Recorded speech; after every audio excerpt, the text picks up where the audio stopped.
헤브론 교회 성도님들 안녕하세요. 월요 통독 길라잡이에 오신 여러분을 모두 환영합니다. 오늘 영상은 13주차 영상입니다. 이제 신약도 이 복음서를 다 읽고 이제 사도행전 복음이 전해지는 과정을 읽고 있습니다.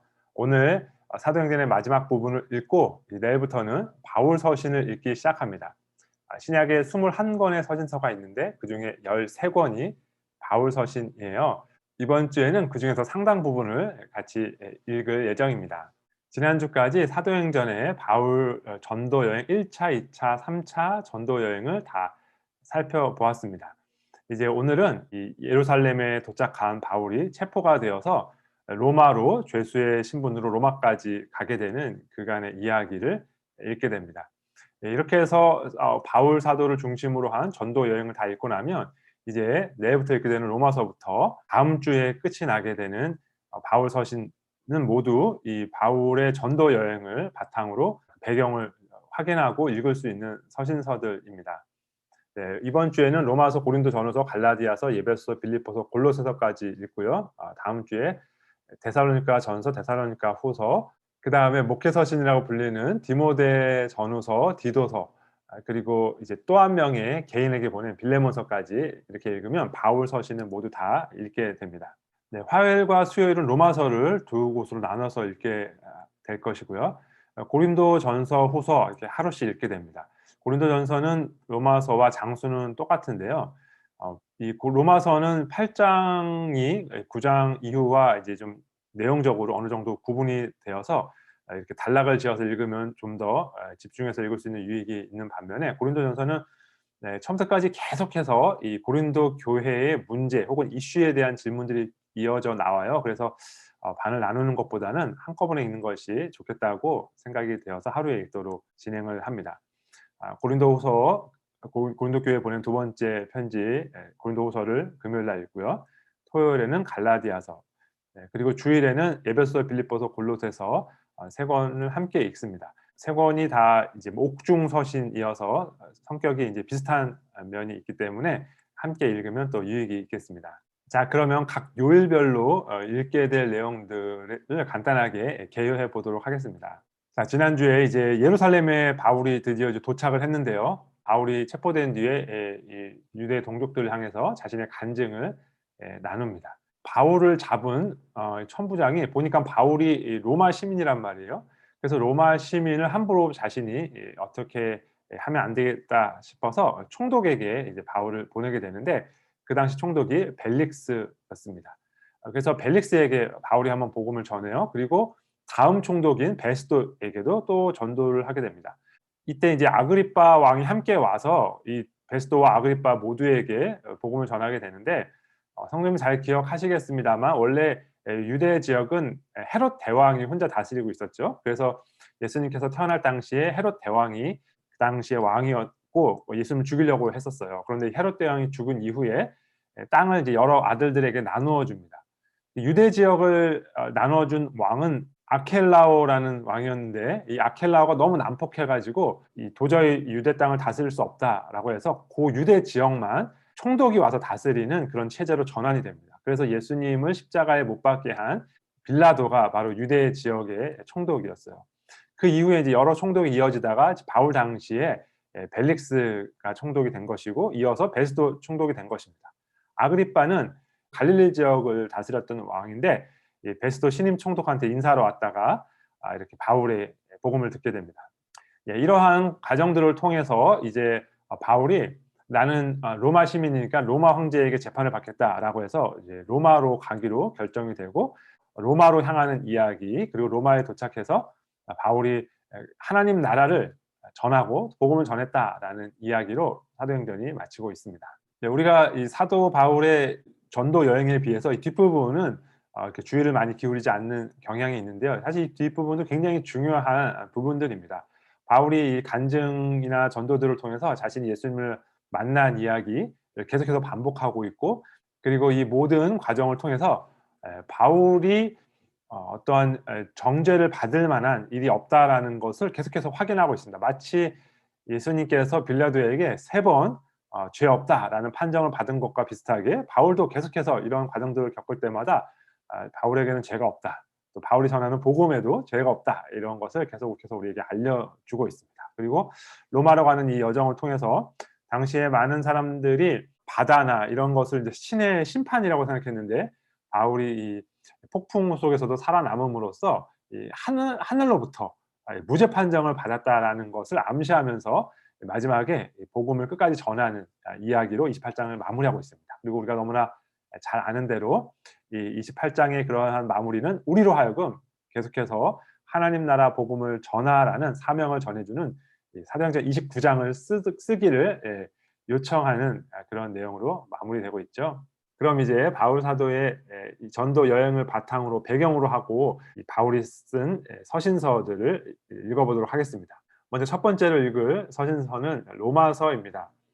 로마서는 바울이 로마 교회에 보낸 편지인데요. 로마 교회는 바울 사도가 개척한 교회는 아닙니다만 여러 가지 이유로 편지를 쓰게 됩니다. 바울이 이제 3차 전도 여행을 이쪽 고린도에서 이제 마무리를 합니다. 여기 이 안디옥에서 출발해가지고 이 지역을 다 전도를 하고 또 이 지역도 다 전도했죠. 그리고 여기 고린도에서 이제 이 아시아 지역, 이 지역은 전부 다 내가 전도를 했으니까 이제는 복음이 전해지지 않은 곳으로 가야 되겠다라고 생각을 하게 됩니다. 그래서 생각한 곳이 한편으로는 로마였고 또 한편으로는 로마를 넘어서 스페인 지역까지 땅끝까지 가야 되겠다라고 생각을 해요. 그래서 로마도 한번 보고 또 로마의 도움을 받아서 건너편에 있는 스페인 지역, 서바나 지역까지 가야겠다 이렇게 생각을 하게 됩니다. 그래서 로마 교회와 교제를 위해서 로마 교회에 편지를 보냅니다. 또 로마 교회에 여러 가지 이제 이슈들이 있다는 이야기를 듣고 도움을 주어야겠다고 생각하죠. 무엇보다 로마 교회의 교인들의 이야기를 들으면서 그곳에 좀 더 명확한 또 확실한 복음이 전해질 필요가 있다라고 생각을 한 것 같습니다. 그래서 이 로마서는 아주 충실하게 복음을 설명하는 그런 내용으로 작성이 되었습니다. 먼저 1장부터 3장까지 핵심 내용인데요. 유대인이나 헬라인이나 다 죄 아래 있다. 그래서 모든 사람이 죄인이다라는 것을 증언합니다. 다 바꿔 말하면 모든 사람에게 다 복음이 필요하다라는 것을 전하고 있죠.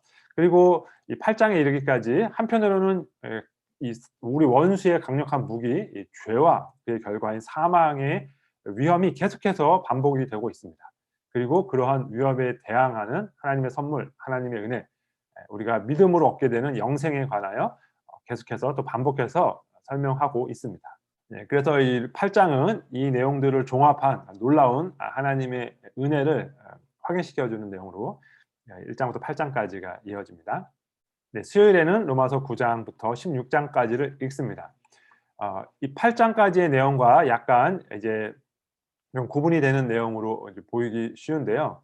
그러나 사실 전반적으로는 동일한 주제를 이야기하고 있다는 것을 기억하셔야 됩니다. 앞에 부분도 그리고 뒤에 부분도 모두 하나님의 영광이라는 주제를 가지고 이야기를 하고 있습니다.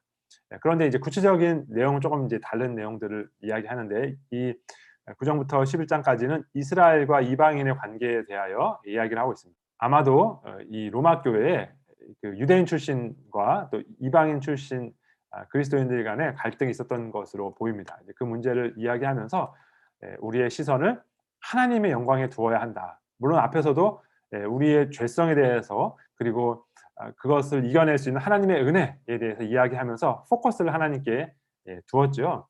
바울은 계속해서 우리의 시선을 하나님께 돌리기를 원하고 있는데 이 교회 내 갈등의 문제가 있을 때에 네가 잘했니 내가 잘했니를 따지는 것이 해답이 아니라 하나님께 우리의 시선을 두는 것이 해결이라는 것을 또 부수적으로 우리에게 알려주고 있습니다. 이렇게 복음의 본질을 잘 설명한 바울 사도는 이제 12장부터 이러한 놀라운 하나님의 은혜 그리고 하나님의 영광에 대하여 우리가 어떠한 반응을 할 것인가 답을 이제 기록하고 있습니다. 이런 놀라운 하나님의 영광과 은혜에 대한 우리의 마땅한 반응은 하나님께 예배하는 것이죠. 그리고 이렇게 하나님께 예배한다라는 것은 우리의 삶을 어떻게 살아야 하는 것인가 하는 문제와 떨어질 수 없는 문제입니다. 그래서 이제 이 뒷부분에는 어떻게 하나님을 예배하고 하나님을 예배하는 사람은 어떻게 살게 되는가에 관한 이야기를 우리에게 전해주고 있습니다. 목요일에는 고린도 전서를 읽습니다.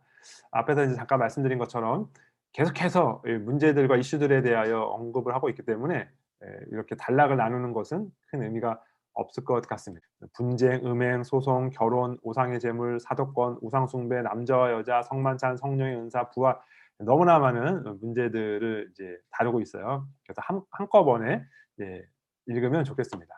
크게 이제 두 가지로 바울 사도가 이제 반응하는 그 도입구들이 있는데, 예를 들면 이런 표현이에요. 너희 중에 심지어 음행이 있다 함을 들으니. 그러니까 바울 사도가 들은 것에 관하여 적은 것이고, 다른 도입은 예를 들면 이런 거예요. 너희가 쓴 문제에 대하여 말하면.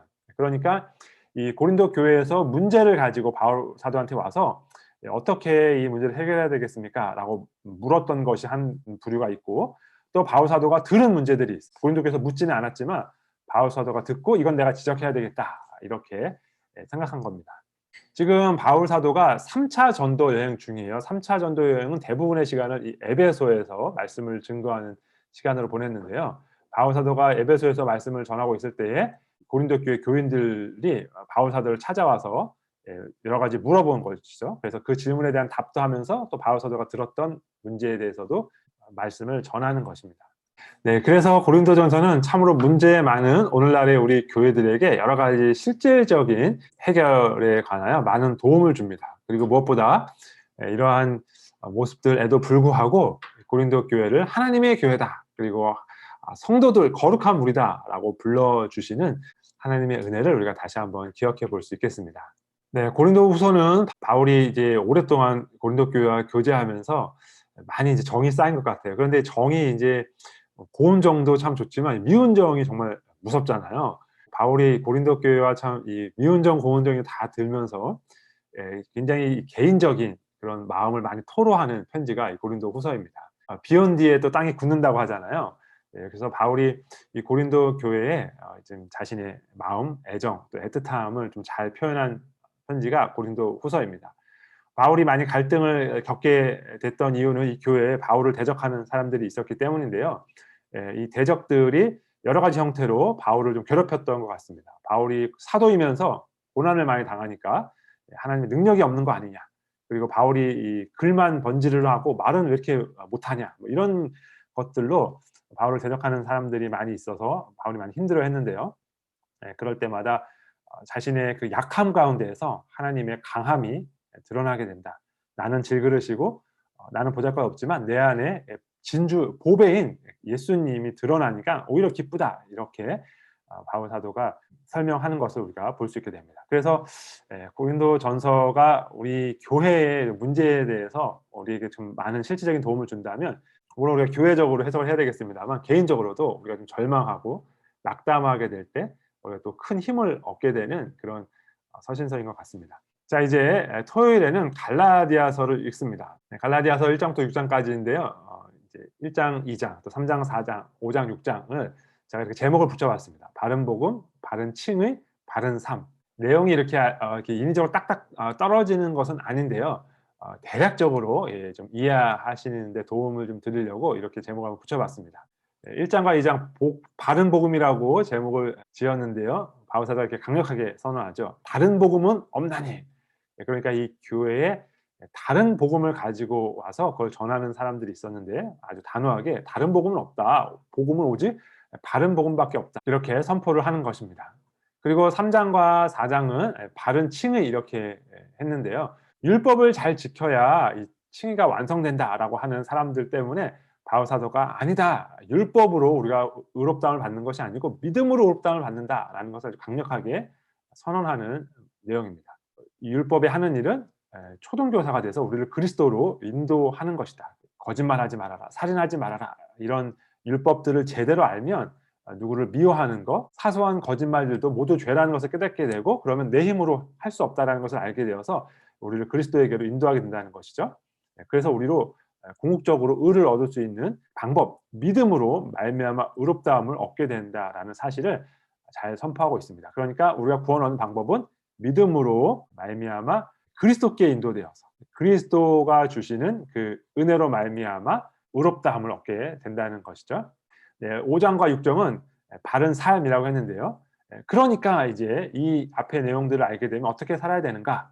5장 1절에 이렇게 시작하죠. 그리스도께서 우리를 자유롭게 하려고 자유를 주셨으니 그러므로 굳건하게 서서 다시는 종의 멍에를 매지 말라. 네, 그래서 우리가 바른 복음을 알고 바른 칭의를 알게 되면 이제는 다시는 종의 멍에를 매지 않고 그리스도께서 주시는 자유함 속에서 살게 된다는 것입니다. 그러면 그리스도께서 주시는 자유는 무엇이냐? 그것은 5장 22절 23절에서 아주 잘 설명하고 있습니다. 우리가 흔히 성령의 9가지 열매라고 알고 있는 내용이죠. 오직 성령의 열매는 사랑과 희락과 화평과 오래 참음과 자비와 양성과 충성과 온유와 절제니. 네, 그런데 이것은 9가지의 다른 열매가 아니라 성령의 열매라는 한 가지 열매의 9가지 모습이죠. 이것이 바로 우리의 자유입니다. 우리가 막 이 억압 속에서 사랑해야 되나, 억압 속에서 막 힘들어도 막 참아야 되나 이렇게 하는 것이 아니고 우리가 이 내용을 온전히 받아들여서 예수 그리스도를 믿고 영접해서 그리스도와 연합하게 되면 성령님께서 우리를 다스려 주시기 때문에 우리가 자유롭게 되는데 어떻게 자유롭게 되냐면 이런 9가지 열매를 맺는 것을 금지할 법이 없을 정도로 자연스럽게 이러한 성령의 열매를 맺게 된다는 것입니다. 그러니까 이러한 성령의 열매의 모습들이 우리한테 보이지 않을 때 우리에게 필요한 것은 믿음을 돌아가서 그리스도를 붙잡는 것이죠. 이것이 참된 복음입니다. 참고로 갈라디아 지역 여기 지도를 한번 보세요. 여기 갈라디아 지역이 이렇게 길지요. 네, 그래서 이 갈라디아서가 언제 썼는가에 대해서 약간의 논의가 있습니다. 이 남부 지역의 갈라디아를 말하는 것이라면 우리가 익숙한 지역들 비시디아, 안디옥, 이고니온, 루스드라, 더베 모두 바울 사도가 1차 전도 여행 때 들렸던 곳이잖아요. 그래서 이 갈라디아서가 이쪽 남쪽 교회에 보낸 편지다라고 생각하시는 분들은 바울의 1차 전도 여행 이후에 쓰여진 편지다 이렇게 생각하세요.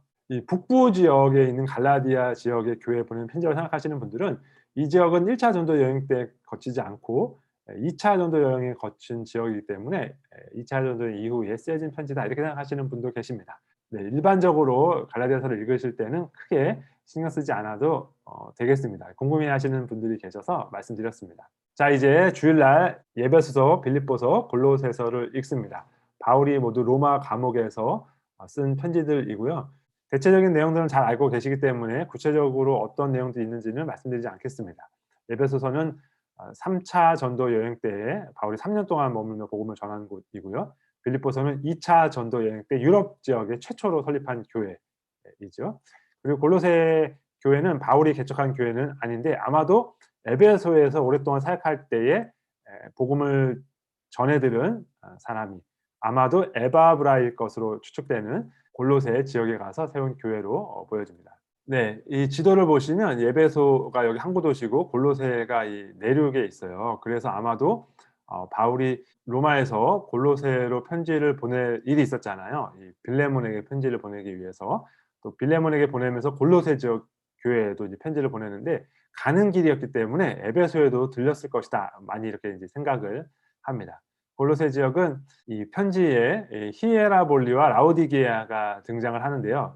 이 골로새를 주축으로 이 지역들에게도 모두 이제 같은 영향권 안에 있었던 것으로 보여집니다.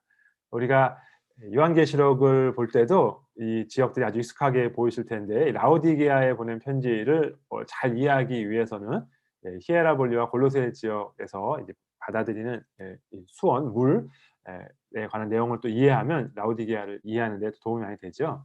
그래서 이런 지도들을 간략하게나마 염두에 두시면 내용들을 좀 더 잘 이해하는 데 도움이 될 것입니다. 네, 이렇게 해서 13주차까지 다 살펴보았습니다. 여기까지 읽으시게 되면 이제 바울 사도의 편지는 데살로니가 전후서와 그 다음에 개인에게 보낸 편지 디모데 전후서, 디도서, 빌레몬서 이렇게만 남게 됩니다. 이렇게 다 읽게 되면 그 다음에는 일반 서신, 공동 서신을 읽게 되고요. 100일 성경 통독이 얼마 남지 않게 됩니다. 이번 주에도 바울의 서신서를 읽으면서 우리 교회의 삶과 또 우리 자신의 삶에 비추어 보고 또 적용하면서 하나님 나라 백성다운 삶을 잘 살아가시는 우리 헤브론 교회 성도님들 되시기를 기대하며 기도합니다. 오늘의 통독 길라잡이 영상은 여기까지입니다. 승리하는 한 주 되세요. 감사합니다.